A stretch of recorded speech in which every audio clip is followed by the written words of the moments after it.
While my pasta is cooking to al dente, I'm gonna grate some cheese, mince some garlic, and chop some fresh parsley.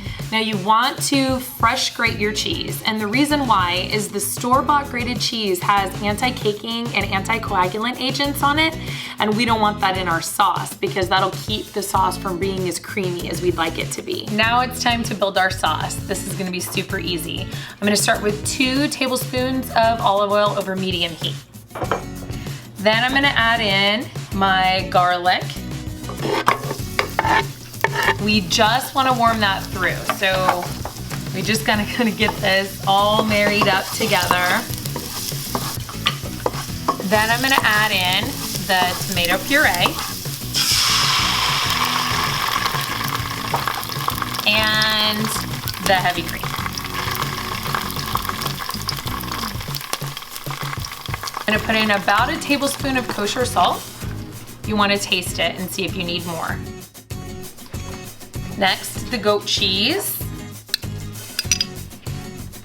And about a 1/4 cup of the chopped parsley. I'm gonna get this fully incorporated and then we're gonna kill the heat.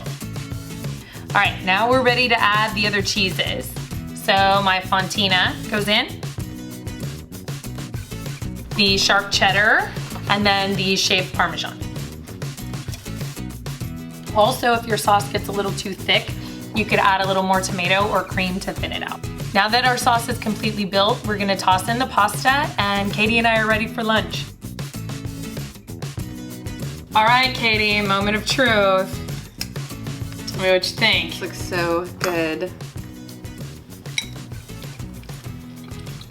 Right? Mm-hmm. I can't wait to make this at home. My husband is going to love this.